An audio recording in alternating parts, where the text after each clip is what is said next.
morning and welcome to our Monday morning edition of Mornings with Luann and Tim. And Frosty. Isn't that cute? Frosty the snowman. I have a ton of snowmen. That's like my Christmas decoration. That's all snowmen. You outside, inside, everywhere? Inside. Inside snowmen. Yeah. Oh my gosh. Yeah. Do you build snowmen? I know. Why not? Well, because I don't have any kids anymore that are at home. You don't have to be a child to make a snowman, Luann. Well, you know, I'd look like kind of dorky out there by No, myself. maybe you and I could go build a snowman sometime. Let's do that. Okay. At your house. Hey, that parade was a blast. Wasn't it fun? I hope you got to go Speaking of because it was snowmen. so awesome. It was such an amazing Oh, look, parade. there's some footage of it. Yeah. Is that Terry yelling at us? Yeah, I think it He was is. saying, hi, Luann and Tim, Yeah. Merry Christmas. Oh, so many youth people. out there involved in the parade. The high schools all. Oh, there we are. Lots of high schools involved. Yes. Dance clubs. And, Oh my gosh, all the dance schools that were there. awesome. Little It was kids just so on amazing. floats. Yeah, and we got some candy. People were chucking them right at our Amore heads. for your pleasure came running over and gave us chocolates. Wasn't that They lovely? gave us kisses right there at our table. Yeah, she came and just specifically put them right down on Right our there. table. And you know what? It's kind of funny because I know this was your first parade, and Well, and not seeing. No, doing. Announcing. Yes. Yes. So we had a tent, and so there's walls everywhere, and we had some lights up, and a table, and our tablecloth, the big ONNtv tablecloth, and big lights, cameras, and this lady came over and was asking Tim for directions or something. On camera, in the middle, and I'm like, we're sitting there behind the table, lights on us, and they say, hi, can you tell me? I'm like, I'm on TV right now. Lady, that's exactly what he said. I'm on TV right now, lady. And she just went, oh, poor thing. I guess she thought we were an information table. Yeah, that's what, just ask us. We know everything parade. Everything parade you need to know. But man, I can't get over how I've done the parade several times. And each time, more people, like we were talking about the transport drivers, so many volunteers make this such an awesome event. I don't even want to name, you can't even start naming them because you'll forget every somebody. transport company in the city donates their trucks and their drivers for this community event. It's fantastic. Yeah, and there were tons of kids out there, like you were saying. There's some really spectacular, like huge, the Toromont thing. There were like three huge vehicles and just like 3,000 lights, I think, on some of these things. Just look at the size of these. Like, look at how. And you know what? It was a pretty blustery day earlier in the day. Really windy, whipping the snow around. Look at the kids. Look at the kids. Right? And it calmed right down. It was beautiful, actually. Yeah, it was very clear, nice. crisp. It was about -4, -5. So my feet only got cold at the end. Yeah, mine too. How cute those people are. Like right at the very end. And I was surprised at how quickly it goes. Yes, I mean, they really fly by those. Yeah. Sometimes we were just finishing the narrative on the one float, and the next one was already going by. Yeah. And then so it sometimes goes really, really, really fast, and then you have this huge gap. Yeah, and then sometimes they're in a different order than we're told, so it's like, oh, and here come the Boy Scouts, and then Toromont goes by. Yeah.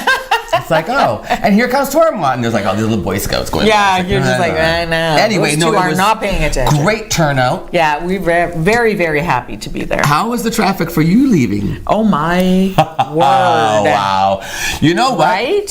Unusual for Sault Ste. Marie, but I gotta tell you, honestly, I was sitting there driving, it took me about, I don't even know how long, it was a long time. Yes. But I was getting warm in my car, so I was that's fine. true. And also, I thought, isn't this fantastic? Look at how many people came down to this. And then I also thought, Sault Ste. Marie doesn't realize this is an average day in Toronto at 5 o'clock in the afternoon. Right, we have no clue. We have no idea. It was packed, but it was really just like driving in downtown Toronto or on the Don Valley. Yeah, it wasn't like it was stopped anywhere. Imagine going through that every day as you commute. Did you see Tim has a boo-boo? Oh, I got a boo-boo. He has a little tiny boo-boo. I don't know if you can see it. I had a musical theater accident. I know. Somebody beat him up. No, they didn't. In the show, Mamma Mia, I played the character Harry, and my nickname apparently when I was young, when I first met Donna on the island of Greece when I was an exchange student from Paris, my character, his nickname was Harry Headbanger, and so I was being a character actor, and I banged my head. I have to play a guitar in the show, and I don't play guitar, and I don't know how to it might sound silly, but I've never put a guitar over my head with a strap. We've only been rehearsing with no strap, and now I never have either, actually. So now I have a strap. So I'm trying to figure out how to take the guitar off with the strap, but the strap caught in my shoulders and brought the guitar back against my head, and I El Kabonged myself. You El Kabong! Right across. And it looks substantial. It was. So I'm sitting there, I'm like, ow, that really hurt. And I touched, and all of a sudden the other actor, Steve Untitled, is on stage, and he looks and he goes, you know, you're bleeding. Like, there's blood. He's like, you're a good actor. You gashed you got a gash. You better go. And they had to get the little bandage to tweeze me back together again and stuff. So you don't feel like you had a concussion or anything? Well, no, but I used that as an excuse for the rest of the evening. Whenever I made a mistake, I'd say, I have a head injury. I have a head wound and I'm concussed and I can't remember anything. You're concussed, all right. I missed an entrance because I was sitting in my dressing room listening to the music. I was like, this is a great song. Steve's doing a really, oh my gosh. Oh, that's me. It's my scene. It's my turn. It's my turn. Head wound Harry. You were reading some numbers while we were getting ready for the show that were really interesting about male suicide. It's international. I just found this on Twitter. It's International Men's Day. I'd never heard of it before. It promotes the Every focus. day is International Men's Day. It's a man's world. Come on. Sing that song. It promotes the focus on issues afflicting men and boys, such as mental health and suicide, role models, physical health issues, and more. Now, so it's meant to open the dialogue about masculinity, about expectations, about loneliness, and about body image. Body image. See? People don't think about men as having issues with body image, but they do. I remember being younger and just thinking, I'm skinny, I have a horrible body, and I'm not attractive because I'm too thin. And then people, for some reason, think it's okay to say to somebody, my God, you're skinny. Yes. To me, that hurt as much as saying, my God, you're fat. Exactly. I mean, I was ashamed of how that I couldn't gain weight, I didn't have any muscle. And so there's all that body shaming stuff. They encourage you to talk to your mates and your sons and your grandsons and your nephews and just talk about what it means to be a good man. There's a lot of pressure on men. You know what, there is, and I have to say that nowadays I think it's even more so because perhaps there's a male instinct, and now a lot of guys to be a provider. A lot of guys are scared now to, like, should I open the door for her, or is she going to smack me in the head, or Well, the other thing too is, I mean, I know friends of the family whose the husband, father, has committed suicide because of financial issues, and he's just felt like he's let his family down, and I never thought of that. The pressure of not being a good provider. Oh my word. So here it is. Here's the statistic we talked about. Male suicide is the biggest killer of men under 45. Amazing. Now that's in the UK, but I believe that's probably, that would ring true. Men are 3 times more likely to die by suicide than women.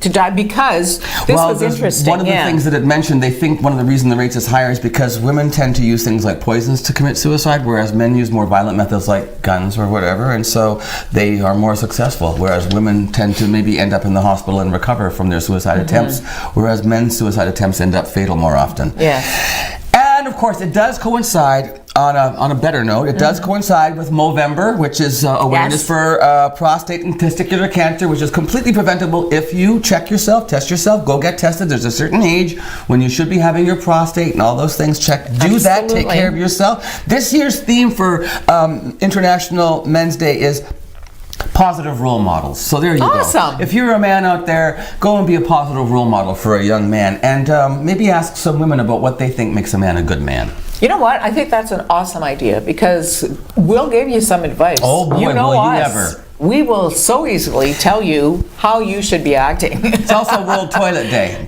All right. Yeah. I'm glad we have one. 4.5 billion people still have no toilets in their homes.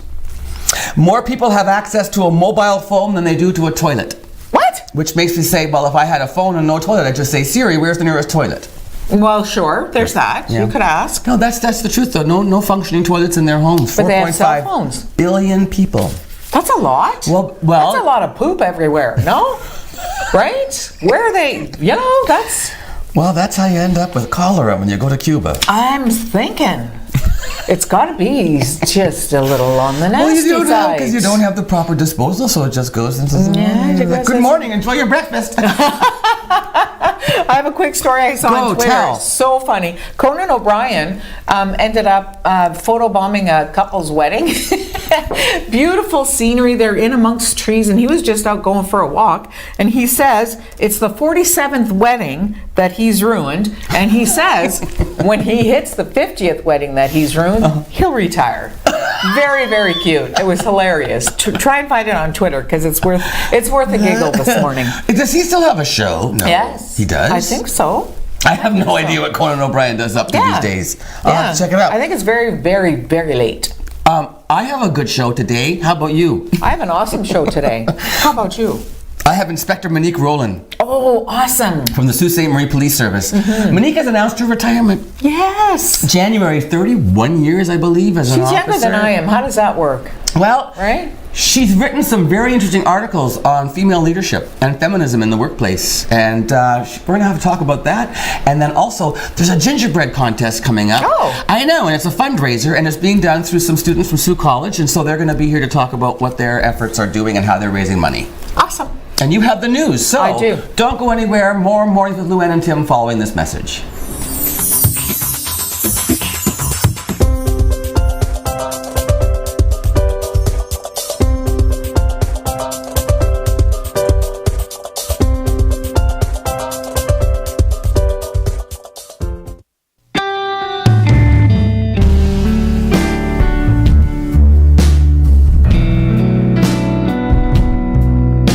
Welcome back to Mornings with Luann and Tim, and joining me right now is Inspector Monique Rollin from the Sault Ste. Marie Police Service. Good morning, Monique. Good morning, Tim. Thank you for joining me, Monique. The reason I asked you in here today was because I came across an article that you wrote for Blue Line magazine, Yes. and I reached out to you, and then you introduced me to two other articles that you wrote for HQ magazine. I did. You're a published author, among other things. Among other things. And the focus of two of the articles that I looked at are reframing gender balance in law enforcement. It is. You've been a police officer for how many years, Monique? Just over 31 years. Holy smokes! First of all, I know this is probably wrong to say, but you look great, but you do. And I'd say that to a guy too, so don't take that as sexist. Anyway, 31 years, I can't even imagine the changes that you've seen over that period of time in the force. A lot of changes. Yeah. A lot of changes. Can you talk about what it was like as a young officer first? How old were you? Oh, no, don't give that away because that'll tell us how old you are. That's okay. Tell us what it was like as a young officer when you were first a constable. That's where you started off, right? Yes. Young, in my early 20s. Probably naive, but I knew I really wanted to be involved with helping and involved with the public.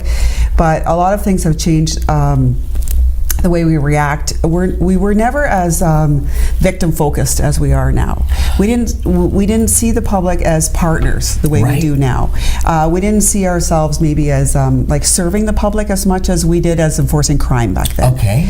And so that's changed significantly. The social justice angle of it is Absolutely. That kind of, yeah, and it's evolved. It's evolved. I don't think personally. I think we all have always been champions of social justice, but I think policies and procedures and leadership has changed over the years significantly. Leadership has changed, but not so much as far as the female gender goes, right? We don't see as many female in leadership, no. Here's an interesting statistic that I got from your article. 60% of the world's university graduates are women, but that's not reflected in the number of female command staff, certainly in law enforcement. No, and most leaders in policing now are university graduates. Right.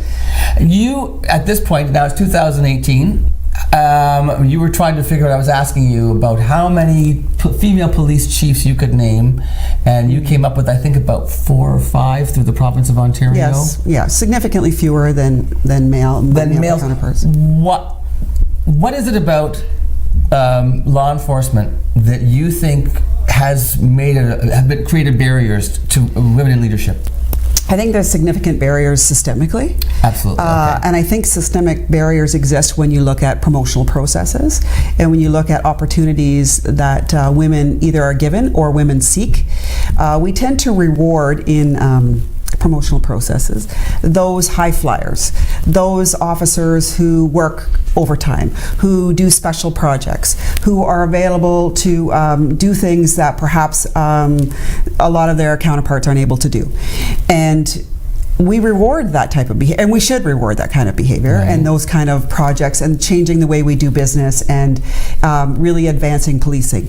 However, when we take a look at gender, a lot of women don't either apply for those positions because maybe they're the primary caregivers in their home. Right. Maybe their spouse is involved in policing. Maybe they can't work available 24/7 for call-outs. Children, family, caregivers, whether Right. it's... It is our society. It is our culture. Women are the primary caregivers in most homes. So a lot of women aren't able to apply for these opportunities, don't apply for these opportunities, put their families first, or they're supporting a spouse who is doing that kind of work.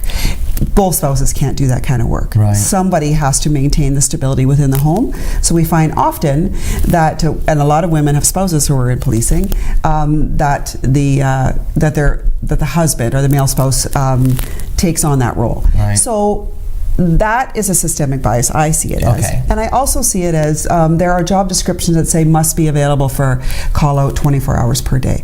And that in itself eliminates a lot of women from even attempting. Right. To apply for those high-flying, heavily rewarded positions. So maybe it's time to look at whether we should have to demonstrate that kind of work, or can we find those really strong leaders in the positions that they hold. Right. The other thing about leadership qualities is, I think we're talking about perceptions and assumptions. Pardon me. The perceptions is that to be a competent leader, you have to be aggressive, and women are often looked at as being more nurturing. However, Correct. The truth is, and this came from a 2012 Harvard Business Review. I read this in your article. Yes.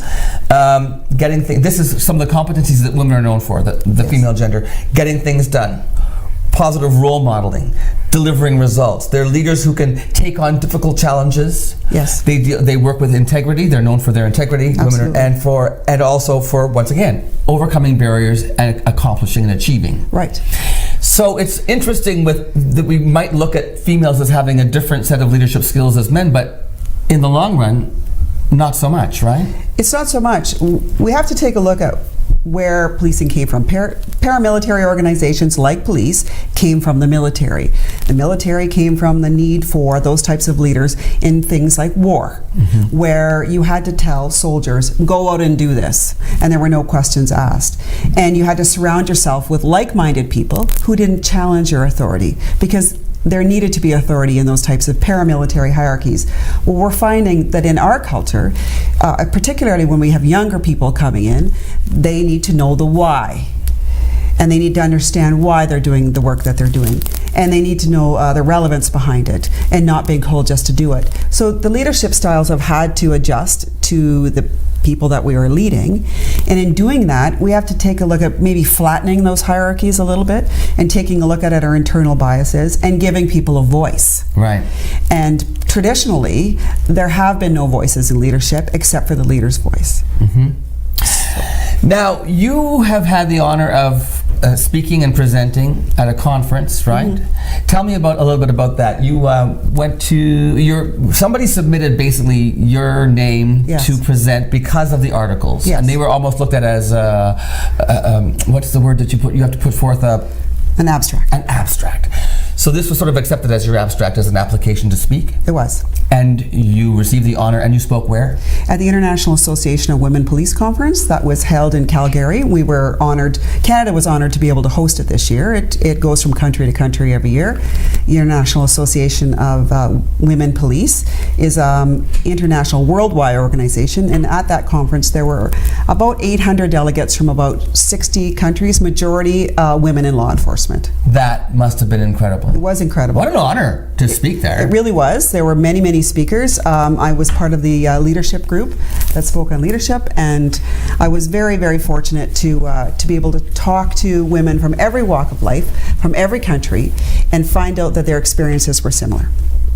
Similar, which means they Similar. experience bias? Absolutely experience bias. And we're talking countries whose cultures are significantly different than us, that women's experiences within those cultures are significantly different than mine. However, our experiences in law enforcement were very, very similar. So now, what would it look like? What if you're changing the framework Right. of leadership? What's it going to look like when we have? Well, you're an inspector. You right now, you're going to retire soon. You've announced that, but in your career, you have right now achieved the highest rank of any female officer on the Sault Ste. Marie Police Service. That's right. As inspector. So you've gone from constable to sergeant to Staff sergeant. Staff sergeant to inspector. Yes. Right? Yes. 31 years. How can this happen for more women? What can change? We need to start letting people lead from where they are, recognizing their strengths from where they are. And if we're looking at transformational teams that are going to make decisions within our organization, then they need to be mixed gender teams. Everyone needs a voice, regardless of their rank, regardless of the placeholder that they have within the organization, because we need to start flattening those groups. So a constable should have a voice, and women who are experienced bias and challenges also need to contribute to decision making. All right, and just to wrap up, can you just sort of summarize for me how you would envision or how you would describe the benefits that a police agency, that a police service, how would they benefit from having more female officers in leadership positions? You're going to start seeing an equity competent organization.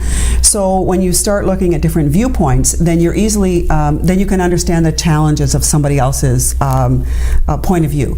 Right now, if you surround yourself with everyone who thinks like you and looks like you, yes, ma'am, you won't have those types of experiences. So we need to look at diversity, a diverse, competent organization. We need to look at equity, which includes all genders, includes all races, includes everyone, because we need to start representing the community that we police better. I want to thank you very much for coming in here. Thank you. I've had the pleasure of knowing you socially, and I've admired your work. I'm sure you're very proud of what you've accomplished. I am. Congratulations on a fantastic career. Thank you for your service. Thank you, Tim. And thanks for your time today. Thank you so much. All right, a pleasure. This has been Inspector Monique Rollin from the Sault Ste. Marie Police Service. Thanks again for your time. We'll be back with more Mornings with Luann and Tim right after this.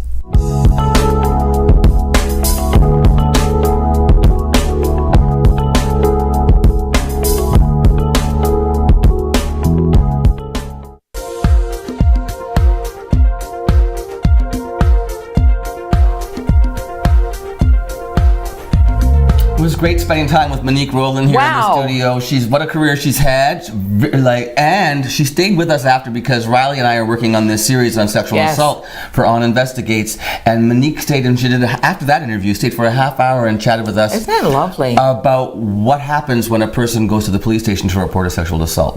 She walked us through that whole process and talked about some more stuff about police service and how they assist victims. Awesome. So yeah, a really interesting series that's coming up. I think we're going to air that in January, so keep your eyes open for that. That sounds awesome. I know you guys have been working really hard on that. Yeah, some great guests on women in crisis, and all kinds of different perspectives on what to do if you've been assaulted. Yeah, it's a good thing. Yeah. Information is power.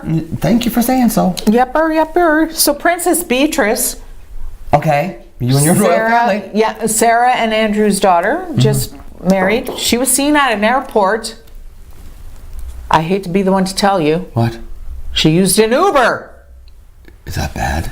Well, apparently she didn't have her own car. Apparently they have their drivers and, they get picked up and dropped off. Because she's a royal? Yes. She's considered because she's a princess? Yes. Okay. And she actually used an Uber. It's all over TMZ. They're just flabbergasted. People are freaking out. So this is Fergie's daughter. I can tell. Yes. I can see the resemblance. Look at those big eyes. Beautiful. Wow. Isn't she gorgeous? And she was forced to ride like a peasant? Like a peasant. In an Uber. Man, she's no Queen Elizabeth, I'm just saying. Could you imagine Queen Elizabeth in an Uber? Hold my purse. Come hither. Today in history. Yes. 1990. Milli Vanilli. Remember them? They were stripped of their Grammy Award because it was discovered that they did not actually sing the song "Girl, You Know It's True." They were lip syncers. 1990. It's been holy moly. 10. That's a lot of years. I can't do the math. Is it 28? A long time. 28 years ago? That's crazy. Yeah. Whatever happened? Oh my gosh! I don't think they even know. And apparently, because it was discovered that they were lip syncing, it was further discovered that they can't sing. Is that right? I think there was actually a recording of them, like somebody actually turned something on with them singing along at one point, and it actually revealed how bad they really were. Isn't that weird? Who gets that idea? Hey, I have an idea. Yeah, let's pretend we can sing. So I'm wondering whether the two people who actually did the singing, were they just extremely unattractive, and that's why Milli Vanilli lip sync for them. Why didn't the two people who actually sing the song actually become the do the music video and stuff? They hired Milli Vanilli to just I don't understand how that all happened. There they are, Milli and Vanilli. Which one was Milli and which one was Vanilli? I don't know. Neither do I. But there they are with the Grammys. They didn't get to hold on to those for too long. No, there lip syncers. Yeah. And it probably turns out their hair wasn't real either. Extensions? Perhaps some extensions, yes. You know what? No, I never know. Poor Bob Barker. He went back to the hospital with back pain. He's an elderly gentleman now. 94 years old. Wow. And what's wrong with him? Second time in a month that he's been taken to hospital with severe back pain.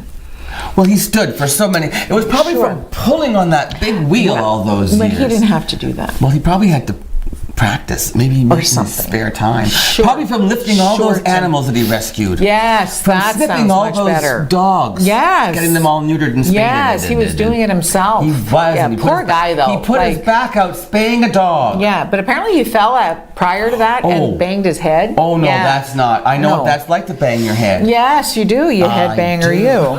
Yes. Well, Bob Barker, please stay well. You're 94. Take care of yourself. Stop exerting yourself. Just relax. You've done enough. Take it easy. You're done. You're over. Yeah. We'll be back with more show coming up right after this.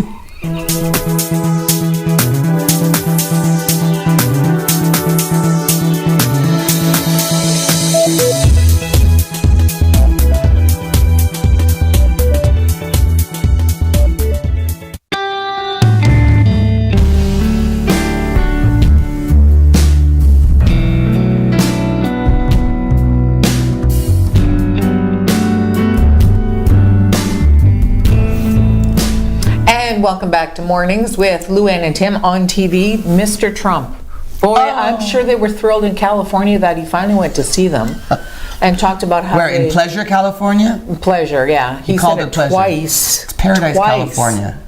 And he said pleasure, and then the crowd said it's paradise. And he said it again. And then immediately afterwards he said pleasure. We just and came the from crowd pleasure. Said, Paradise. He went, yeah, paradise, whatever. And then also he talked about how at one of his meetings with the Swedish leader, the Swedes apparently rake their forests. That's what he said. Because that takes out the dead foliage. He's swearing that the underbrush is the cause of all of these fires in Malibu. There's no fossil to fuel the fire, so on and so on. Why don't they do like they do in Finland? Because you know how critical he's been of the forest maintenance program in California, and he thinks that it's all their fault. Yeah. I'm sure people who are homeless are thinking that they really appreciate that comment. But on Twitter this morning, I saw a lady, and she says, "Oh, nothing. Just hanging out in the forest in Switzerland," and she had a vacuum cleaner out there. So the guy from Finland is he the? I don't know. I'm not sure what it is. The Prime Minister. I believe it's Prime Minister. He came out and he said, yes, President Trump and I did talk about forest management, but I don't know where he got the idea that we rake our forests. I never talked about raking forests with the president. And they have a lot of forests. That's why they used him as an example, because they have 400,000 square kilometers of forest, whatever. Yeah, But they don't rake it. They don't rake it. No, they don't rake it. Raking the forest is right up there with the invisible jets. Yeah, and when people die in fire, they don't talk about how it's their fault either. They don't do that in Sweden. No. So I don't know. It's, I'm sure they were thrilled that he was in paradise. What about the guy that brought down Bin Laden? He was a general. A high-ranking official, and he sort of came out and said something about. He spoke against Donald Trump, saying that him calling the press the enemy of the people is not a good thing. It's terrible for a democracy to say something like that. So that ticked off Donald Trump, who then turned around and said, "Yeah, well, you know what? You probably could have caught Osama bin Laden a lot faster if you'd been a better general." He's in grade 6 or something. And then he called. You know that TV show Schitt's Creek? Okay, so Adam Schiff, who is the leader of the opposition, he used as though he were like from Schitt's Creek and called him Little Adam. Nice. spelled Schitt. And so people were saying it was a typo. No, because a whole bunch of people went to type Schitt and it automatically corrected won't to let Schmidt. you. It autocorrects to Schmid or to any other, a bunch of different words. It was on purpose. He called him Little Adam Schitt's Creek. Nice. He's a child. He's such a child. It's just phenomenal to me.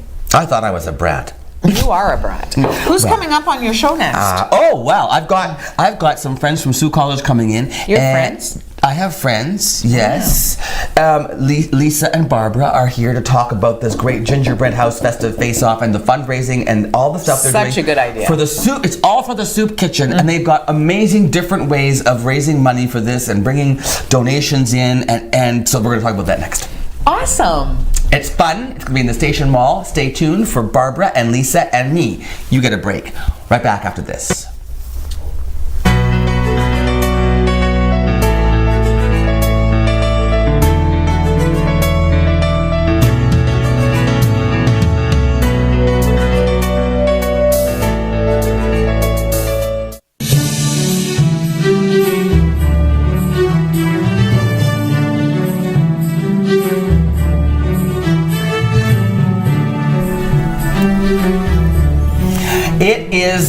It's beginning to look a lot like Christmas. It certainly is. And you guys are going to help us get geared up for Christmas, aren't you? Definitely. Yes, we And are. the spirit of giving through the get your sweet on the Gingerbread House festive face-off. Sweet homes for the soup kitchen. I'm joined right now by Lisa Kelly and Barbara Finch.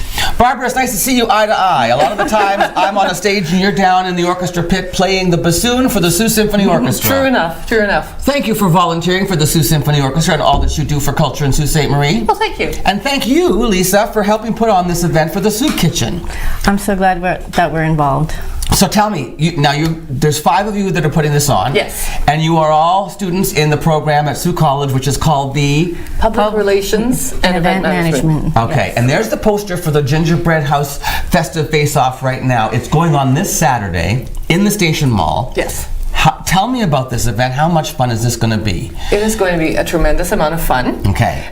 It starts so we're having our teams come down at 10 o'clock. Okay. And we're going to start building once we get them all set up at 10:30. Okay. They're going to be provided with, do you want to explain? They're going to be provided with a gingerbread house kit. A Gingerbread House kit. Yes. All right, a basic kit. Yeah, the box basic- that you can... All right. And in this kit, there'll be some candies and some icing, and they'll also be provided with a base to put their gingerbread house on. Okay, so that's a very basic. Now the teams are 4 to 5 people. Yes, so we are. 5 is the max. 5 is the max, and actually we will take a team of 3, but we still ask they pay the minimum $80 entry. So because- $80 minimum per team. Yeah, Okay, yeah, what's $20 per minimum 3 people? Yes. But $20 per person. So if there's 5, it's $100. Exactly. The money is all going to The soup kitchen. fantastic. Audience members and participants are also encouraged to bring non-perishable food items. Definitely. Yes. We As really hope donations. people come down and cheer on our teams. Okay, now how many teams have you registered right now? Did you say 4, almost I have 500% confirmed. I have a 6 that's like 90%. I had a couple that had to, Things pull out this change. weekend, but so I have a few spots left. Listen, if you have some time on November the 24th, this Saturday, you can get a hold of these ladies. Where do we get a hold of you at? So you can contact our Facebook page. Oh, that's the easiest way Yeah. for sure. Definitely. Sweet Homes for the Soup Kitchen. Yes. That's the Facebook page. And there, once again, Michael's put that poster up so people can see to take a note on that. So if you want to get down there, you just show up with you could just show up with 4 or 5 people, right? And your $100, whatever, $20. You could show up with, could you have more? No, 5 is the max. I can have 10. We can have 10 teams maximum. Yes. Okay. So if there's a spot, my contact phone number and email is on these poster and all our event stuff. So you can give me a call and just see, is there room? Because we will take a last-minute team if, Love however, it. generally the trend is these things do fill up before They the do. date. So let me know if you're interested in putting in a team, because I Now, will certainly sign you up. let's get to the really clever part of this. So it's one thing to have to, and it's time. You have 90 minutes to build your gingerbread house. Yes, you do. And it's all adjudicated Yep. by whom? You have some volunteer judges? Yes. At the moment, we have a member of the board from the Sault Kitchen From the Sault Community Kitchen? Center. Okay. Yep. We have a culinary arts teacher from Sault From College. Sault College, great. And we are working on a third judge at the moment. A celebrity judge? Well, we'll have to see. Just stay tuned. Stay tuned. So 3 judges, but now what gets interesting is from the crowd. So let's say I'm there and I'm in the audience and I've got a team that I'm supporting. So I want this team to win. I can throw a roadblock at another team. Yes, you can. But I have to make a donation, $5. I can buy a roadblock just to mess up somebody else's attempts. You can. What are some of the roadblocks? These are great. What are some of the roadblocks that could be thrown at a team to slow them down? Well, some of the roadblocks include the team has to wear oven mitts to actually build the gingerbread house. For 5 minutes, or is it timed? Like, how long is the penalty? It's a minute or two. A minute or two. You Yes. got to put oven mitts on to slow you down. You can freeze a team, lose a It's player. an actual. Stop. Your hands off for a Yes. penalty. Yep. Yes, you can also. You can have to stop and sing a Christmas carol. Oh yes, Oh, Christmas I love Carol. that one. That's Yes. brilliant. Yeah. But you can also help a team. Yes, you can. So let's say I really want my team to win. I bring my $5. You can buy candy. I can send them a bag of candy to help them decorate to make their They're creative. house more delectable. Exactly. Yes. Exactly. And is there another thing I can do to help them out? You can unfreeze a team. I can so if somebody puts $5 into freeze, I can go no, No. and you unfreeze $5. Yes. So people, go to the mall, watch this fun competition, and the studio is closed now, so you don't have to save your $5 bills. Just go and use your $5 bills to tip the teams instead. It's great. Okay. So, what other rules are there? Anything else we need to know? Teams can they can bring a large Ziploc bag, and they can pay $20, and they can bring anything that fit in that bag. It doesn't have to close. Okay. And that can be added stuff for their team. You can also bring. So you pay $20, Extra and that dollars, yeah. allows you to bring a bonus bag Yep. of decorations, edible. Edible. All edible? Yep. Yes. Well, yeah. Yeah. I mean, if you wanted to have a little sort of ornament or something, I suppose you could do that too. Right. But so it works out to about $5 a player for your Okay. team. So it's really not that much. All and right. all that money goes to the soup And kitchen. you said and? And the most fun part is you can bring a secret ingredient for $15. Your team is void from using it, but the secret ingredient can be anything from beets or Did you say beets? beets as long as it's edible. Why would I Within reason. Why would I put a beet on my? That would spoil my gingerbread house. not Why are you for gonna you. ruin It's not my? for you. It's for Just your to make opponent. it look nice. No, the challenge is if we get people For your bring in- opponent? For your Yes. opponent. You mean you could make somebody else use a horrible ingredient? But if that person has a friend, they could actually save their team from using it. So Do they have to pay $15 too to stop? No. No. There is a safeguard. There's a safeguard. Everybody gets one. my goodness. Safeguard. So there's.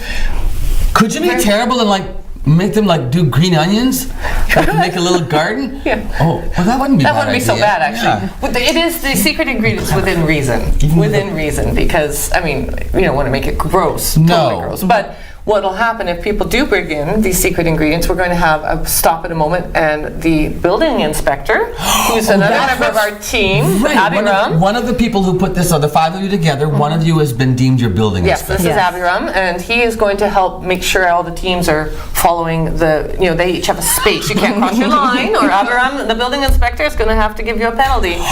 What happens if you Yeah. get a penalty? It's a time out. Time out. Time out. So, This is fantastic. so the draw, the building inspector and I'm the MC will, at some point, if we have these secret ingredients, we'll stop, we'll do a little draw, and if it's not if you didn't bring in the item and Yeah. your name's pulled, you have to use it. We should also mention some of the prize categories. Oh wait, there's prizes. There's prizes. Yes, So there's you- prizes. You don't just get a great ginger. Do you get to keep your gingerbread Oh, house? yes. Well, you get to keep your gingerbread house, which is fantastic. But then if you win, if the judges deem that you're a winner, what can you get? Well, What right kinds of now we prizes? have the grand prize is you get $500 worth of Media free media advertising Yep. with your media sponsor. Yep, and Yes. that's called the Carpenter's Award. Yes. The Carpenter's Carpenter's Award, Award. $500 Yep. of free advertising with your media sponsor. Okay. Yeah, and We also have a gingerbread award, a candy cane award, and a dinosaur a award. dinosaur award. That's the What's barely. the dinosaur award? That's for the house that's barely standing. So you even award people who maybe aren't the best at construction. Exactly. And there's also awards for the team that brings in the most monetary donations. Oh, because and sponsors too, Yes, right? They yep. can, and, oh, A right. pledge sheet. Yeah. Pledge sheet. Yeah, and canned goods. So if you The most bring- canned goods, Yeah. there's an award for that too. Don't This is fantastic. So just a reminder, this is all happening at the Station Mall, and the Dennis Street entrance. Show up at 10 o'clock. Yep. Get registered if you're not already. You can just show up with a team. You don't need to book in advance, but if you want to book in advance, go to the Facebook page, which again is Sweet Homes for the Soup Kitchen.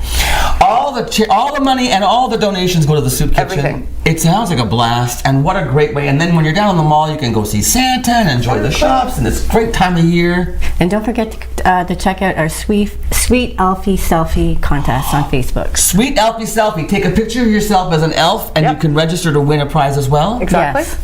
I love this. So festive. Ladies, thank you for being here. Thank you. Congratulations Thank you so much on this for- fabulous idea. Thank you. And Barbara, we'll see you later. And Lisa, so nice to meet you. Nice to meet you We'll be too, back to Kim. say goodbye with Luann right after this.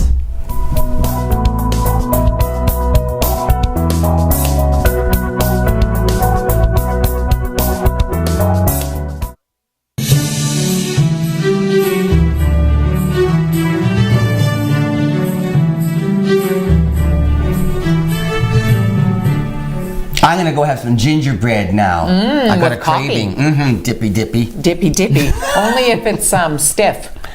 Crunchy. Crunchy. I meant crunchy. I meant the cookie being crunchy. Gingerbread man doesn't have to be stiff, just crunchy to dip it in the coffee. Have a great afternoon. Thanks for watching.